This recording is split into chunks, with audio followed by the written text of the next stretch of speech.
So we are ADAPT, by the way. My colleague Mark is also, I think, online. So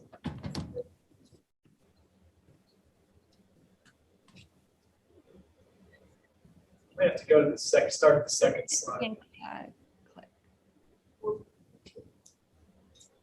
Okay, I want you to find a bold and innovative way to do everything exactly the same way it's been done for 25 years. Well, not if we can help it. At ADAPT, our goal is to help you implement your programs through a political and economic lens to maximize your impact. So, whether you're focused internationally or domestically, how can we achieve this? How can we deliberately build space into the program cycle to think and work politically? Analyze the varying incentives of the key actors who influence whether we succeed or fail. Well, we can call on these guys. That's one way to get it done. But seriously, think about this image. Is it really that different from a program that parachutes in, high fives its successes, but ultimately misses the mark? Alternatively, if you want a slightly less dim-witted alternative to Harry and Lloyd, you can call on Mark and me. Mark is our managing director, our thought leader, and chief political economist, and I'm our applied political economy analysis advisor, helping us apply ADAPT's research findings. So, how can we help you think and work politically? Well, at ADAPT, we think politically through political economy analysis, or PEA.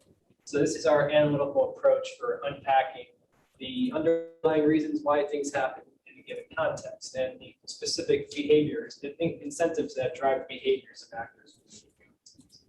And then we work politically through collaboration, continuous learning, and adaptive management, or CLA. So CLA is our approach for applying, operationalizing PEA findings. So when you put this into the politically scientific calculator, political economy analysis, PEA, plus collaborating, learning, and adapting, CLA, is what we call thinking and working politically through applied political economy analysis. So, at this point, you might be thinking to yourself,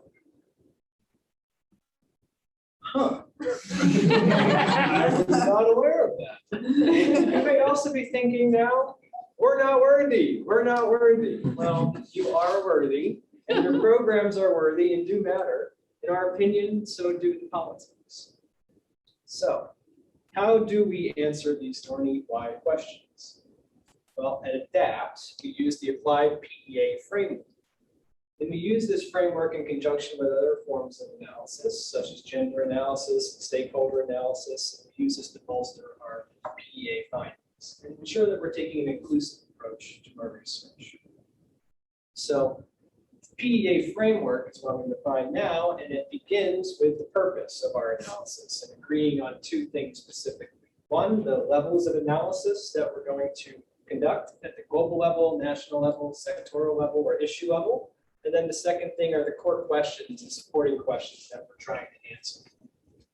And then we get into the analysis itself, which begins with the first of three pillars, the foundational factors, when we dig deep into the underlying reasons for why things are the way they are, the historical reasons for why things are the way they are today. And then we get into the second pillar, which focuses on the institutional factors and the formal and informal rules of the game.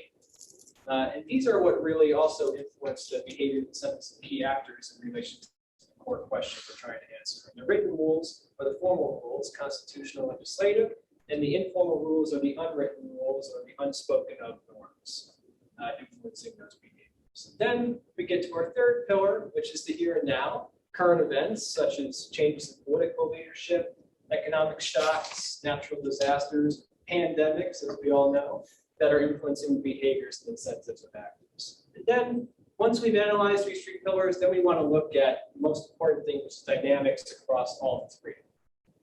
So we analyze across the pillars and really look at the relationships, this is where stakeholder analysis comes in, and the incentives of the key actors and where those incentives align.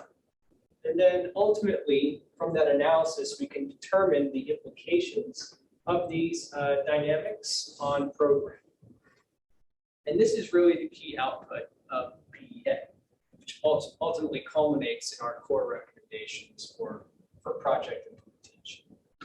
So then when we get into implementation, we discuss these implications at length with program teams, debate them, refine them, and then ultimately apply them through ongoing or new activity streams. And we can do that through two approaches, many.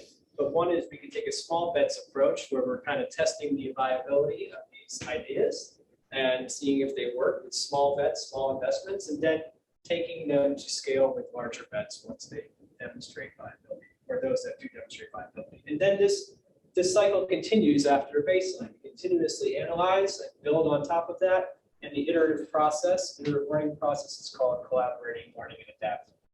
So to close, I want you to look at this next image that pops up and ask, do you ever find yourself at this crossroad with your programming?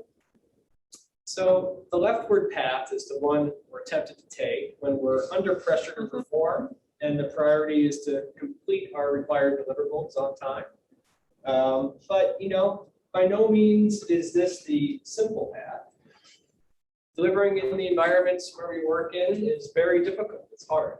So we call this the technically sound path to addressing thorny governance challenges and implementation challenges we're trying to overcome and development problems we're trying to solve. But the rightward path, which is, there it is the one that we really want to follow and adapt. And this is a technically sound, context-aware, and politically savvy path. This path, as you'll notice, is full of twists and turns, but it reminds us that there is no straight line to our development humanitarian program objectives. So, but we think it's the path worth taking, and hopefully you find value in it.